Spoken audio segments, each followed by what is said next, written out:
রায়হান সাহেব। জি জি ডাক্তার সাহেব। আপনার সাথে আর কেউ আসছেন? জি না, আমি তো এখানে একাই থাকি।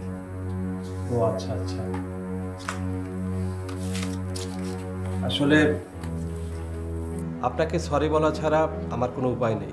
কেন ডাক্তার সাহেব, খারাপ কিছু? একেবারে লাস্ট স্টেজ। কি লাস্ট স্টেজ? অপ্রিয় হলেও সত্যটা আপনাকে বলা উচিত। অযথা আপনাকে মিথ্যা আশ্বাস দিয়ে লাভ কি? আপনার স্টমাক ক্যান্সারের অবস্থা ভয়াবহ, বলতে পারেন লাস্ট স্টেজে আছেন।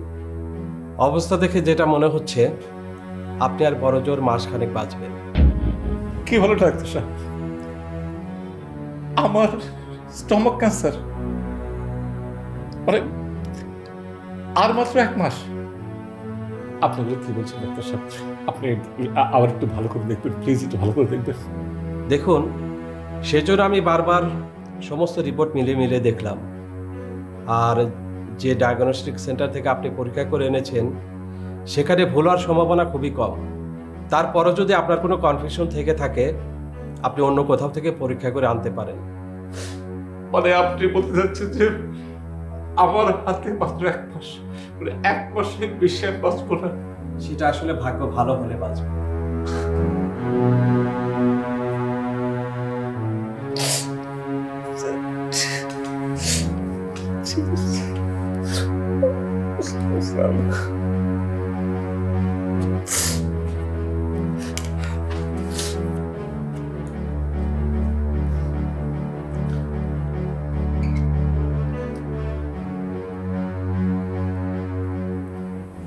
বারেক সাহেব, আপনি যান।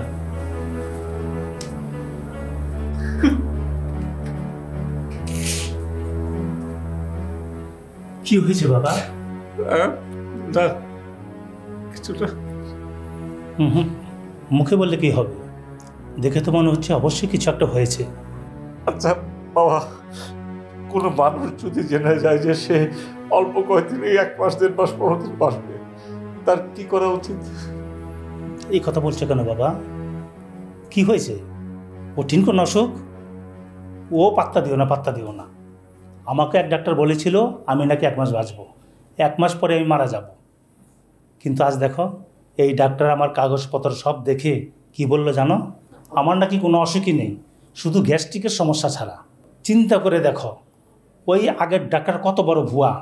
আরে সবই হইল টাকা খাওয়ার ধান্দা, বুঝলে? আরে ডাক্তার বললেই হইব? হায়াত মত সব হইল আল্লাহর হাতে, তাই না? জি চাচা। তাইলেই বুঝো, আমি একটা সুস্থ মানুষ, আমাকে বলে আমি নাকি 1 মাস বাঁচুম। একটা আহমক। আমার ছেলেরা তো গেছে ওই ডাক্তারকে একটা হ্যাস্তন্যস্ত করতে। আমিও বলছি হ্যাস্তন্যস্ত না করা পর্যন্ত আমি বাড়িতে যাচ্ছি না। ও হো, তুমি যেন কি জানতে চাইছিলা? না, বলছিলাম যে কেউ যদি জেনে যায় যে সে অল্প কয়েকদিন বাঁচবে, মানে 1 মাসের মতো বাঁচবে, তাহলে তার কি করা উচিত? কিছুই করার নেই। মৃত্যুর জন্য প্রস্তুত থাকতে পারে, তার জীবনের জন্য চাওয়া পাওয়া কিছুই থাকে না, সেজন্য লোভও থাকে না, অন্যায় অপরাধ গুনাহ করে না। কিংবা অতীতে যদি কেউ কারোর সাথে গুনাহ করে থাকে বা কাউকে ঠকাইলে অথবা কারো কথায় কাউকে মনে কষ্ট দিলে তার কাছে মাপ চেয়ে নিতে পারে। আমার মনে হয় কি বাবা, এই কাজটা খুব জরুরি। কারণ আমি শুনছি কেউ যদি কোনো মানুষের সাথে অন্যায় করে থাকে, ওই মানুষ যদি ক্ষমা না করে, আল্লাহও তাকে নাকি ক্ষমা করে না। স্যান্ডেল জারি করে রাখছি বাইরে, না?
রূপচর্চায় আভিজাত্য।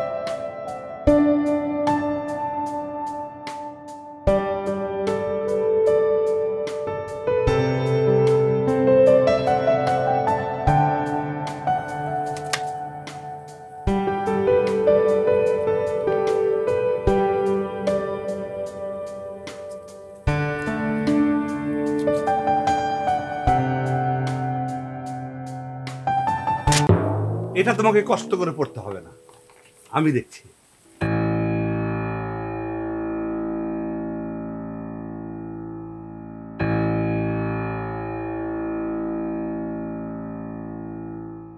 এই চিঠি কে লিখছে? আমি জানি না বাবা। অবশ্যই তুই জানিস।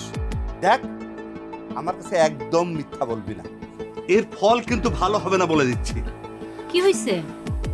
তোমার মেয়ে এখানে এসে চিঠি চালাচালি করছে। কার চিঠি? আমি কিছুই জানি না, আমি কিভাবে বলবো? কিচ্ছু জানে না। চিন্তা করে দেখো, ও কত বড় মিথ্যাবাদী। হাতে নাতে ধরা পড়েছে আর বলছে কিচ্ছু জানি না। ওর সাহস কত বড়! তুই কিচ্ছু জানিস না তাই না? নন্দিনী কার নাম? হ্যাঁ, ছি ছি ছি ছি ছি, তোর এত অধঃপতন! এই জন্য তুই এখানে আসছিস? এই ছেলেটাকে চিঠির নিচে তোর নামও লেখা নেই। বিশ্বাস করো মা, আমি কিচ্ছু জানি না। তুমি ওকে ঘরে নিয়ে যাও, আমি 7 দিনের মধ্যে ওর বিয়ে দিয়ে দেব। প্রেম করে, প্রেম করে, শিক্ষা দিচ্ছি। ও যেন ঘর থেকে বের হতে না পারে, খেয়াল রাখবে। প্রেম করে।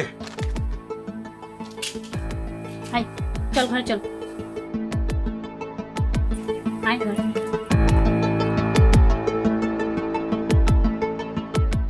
বড় ভাই, তা উদাস হয়ে জোনালকে বাড়ির দিকে তাকাছেন কেন? না, আসলে এদিক দিয়ে যাচ্ছিলাম। মানে তুমি কেমন আছো? আছি ভাই, ভালো আছি, কিন্তু মনটা তো খারাপ করে দিলেন। কেন ভাই? ভাই আপনি এলাকায় আছেন, আমাকে একটিবার ফোন পর্যন্ত দিলেন না, ঘটনা কি? আসলে হয়েছে কি, শান্ত কাউরে ফোন দেয়নি ভাই, কাউরে ফোন দেয়নি।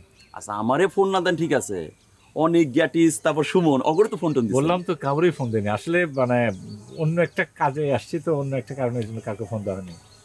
অন্য কাম মানে? ভাই ধরে বলেছি ভাই, বিয়ে শাদীর ব্যাপার না। ও ভাবি কইতেছিল, ভাবি কালকেই তো কইতেছিল যে আপনার লেগে বলে পাত্রী দেখতেছে। না না না না, আসলে এত বড় একটা ঘটনা ভাই আপনি আমার কাছে গোপন করলেন। না, ব্যাপারটা বড়ই, কিন্তু মানে কি জানো তুমি, মানে কি বিয়ে শাদী না কি?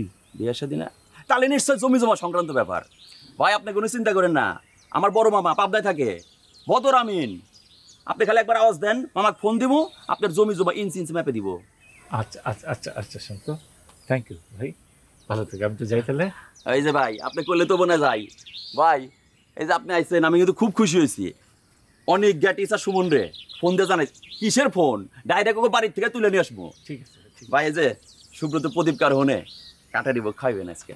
কাঠের বই খাবো, লুচি, সকালবেলা নাস্তা সব খাবো। ঠিক আছে আচ্ছা ভাই, চরম আড্ডাবো ভাই। ঠিক আছে। আসসালামু আলাইকুম ভাই। এই জি ভাই, ঠিক আছে ভাই, ধরেন।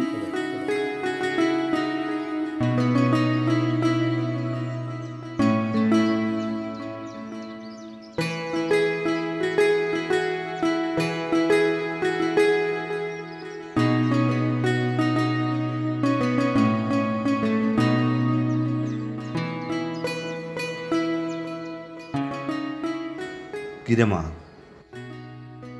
তুই কি টিউশনিতে যাচ্ছিস? হ্যাঁ বাবা। তোর সাথে আমার কিছু জরুরি কথা ছিল। একটু তাড়াতাড়ি বলো, আমার দেরি হয়ে যাচ্ছে। মুর্তজা সাহেব আছে না, আমার বন্ধু, সে একটা ছেলের জন্য তোর বিয়ের কথা বলছে। তার শ্যালো বিদেশে থাকে, দেখতেও সুন্দর। ওরা তোকে দেখতে আসতে চায়। এ ব্যাপারে আমি তোর মায়ের সাথে কথা বলছিলাম। তোকে কিছু বলছে এ ব্যাপারে? হ্যাঁ বলেছে। তুই কি বলেছিস? বাবা, এখন আমি বিয়ে করতে চাচ্ছি না। কেন? এই বিষয়ে আমি এখন তোমার সাথে কথা বলতে চাচ্ছি না বাবা। আমার দেরি হয়ে যাচ্ছে, আমি যাই।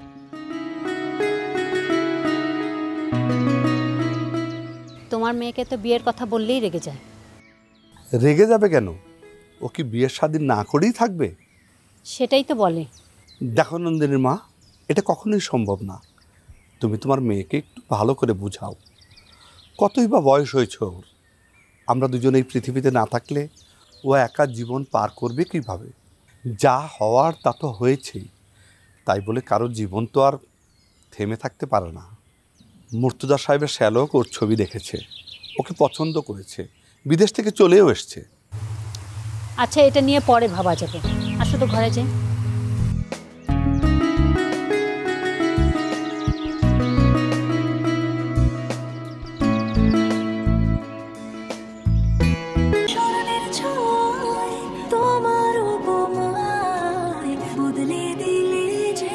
স্যান্টেলিনা সো, রূপচর্চায় আভিজাত্য।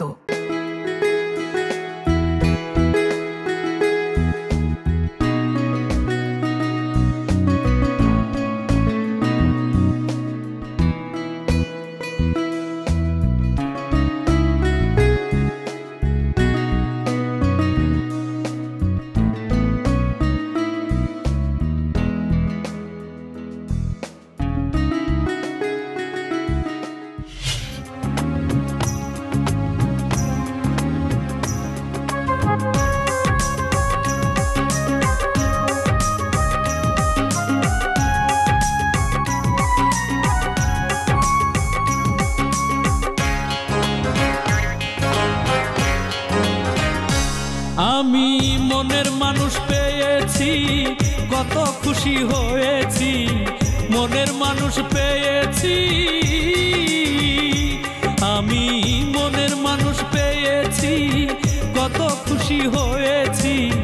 বুকের ভিতর রামসান করে, দেখো না জানো না, তুমি জানো না রে প্রিয়, তুমি মোর জীবনের সাধনা। তুমি জানো না রে প্রিয়, তুমি মোর জীবনের সাধনা।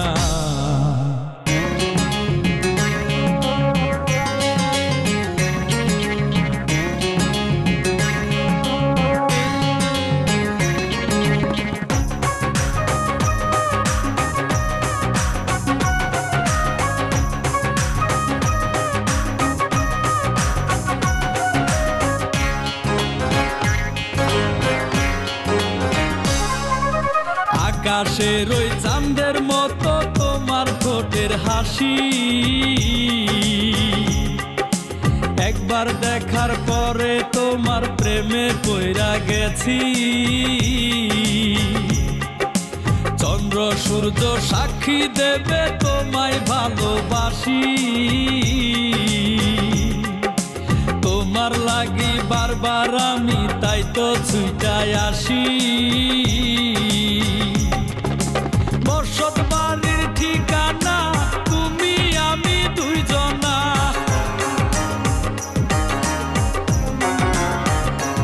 ওরে বসত বাড়ির ঠিকানা তুমি আমি দুইজনা। বুকের ভিতর রামচান করে, দেখো না জানো না, তুমি জানো না রে প্রিয়, তুমি মোর জীবনের সাধনা। তুমি জানো না রে প্রিয়, তুমি মোর জীবনের সাধনা।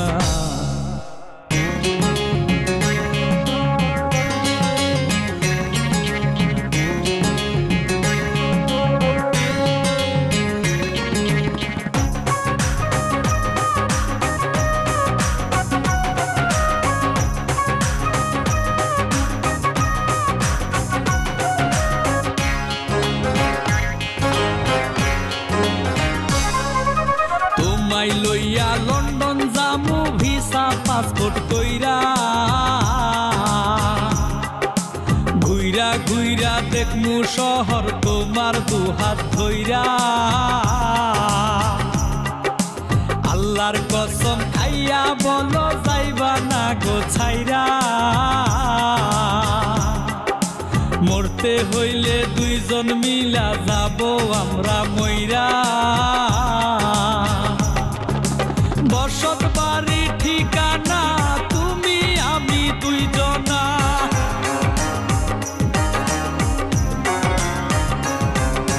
বসত বাড়ির ঠিকানা তুমি আমি দুইজনা বুকের ভিতর রানসান করে দেখো না জানো না তুমি জানো না রে প্রিয় তুমি মোর জীবনের সাধনা তুমি জানো না রে প্রিয় তুমি মোর জীবনের সাধনা আমি মনের মানুষ পেয়েছি কত খুশি হয়েছি মনের মানুষ পেয়েছি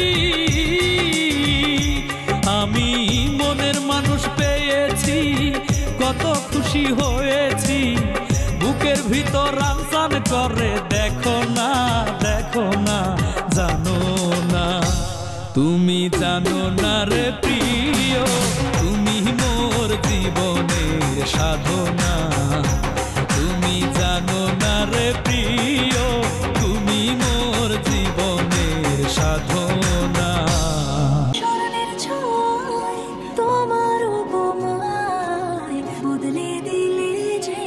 স্যান্টেলিনা সো রূপচর্চায় আভিজাত্য। খালি মোবাইলে ছবি দেখলে হইব? এ ছবি দেখার লাগে ওমান থেকে ছুটে আইছি। দুলাভাই কইছে 2-3 দিন পর এসে আমারে নন্দিনী গো বাইতে নিয়ে যাব। আমি 2-3 দিন কি করুম? বাইতে বসে আন্ডা ফারুম? এক কাম করি, নন্দিনী গো বাড়ির আশেপাশে ঘুরাঘুরি করি, যদি সিপাই চাপাই তারে দেখা যায়। নন্দিনীরে দেখি জানটা একটু শান্তি করি।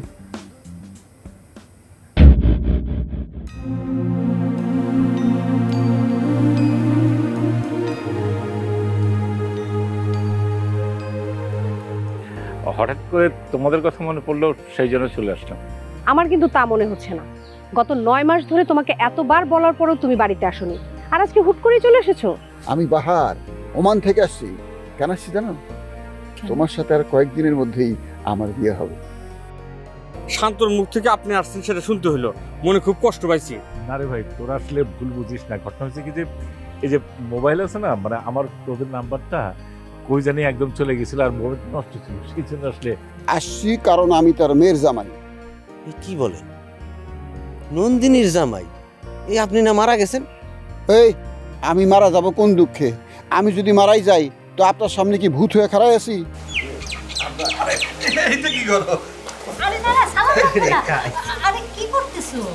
লোকটাকে তোর পছন্দ হয়নি? তোর বাবা তো বললো লোকটা অনেক ভালো, দেখতেও সুন্দর। আমার পছন্দ হওয়া না হওয়ার তো বিষয় না, আমি কাউকে বিয়ে করতে চাই না।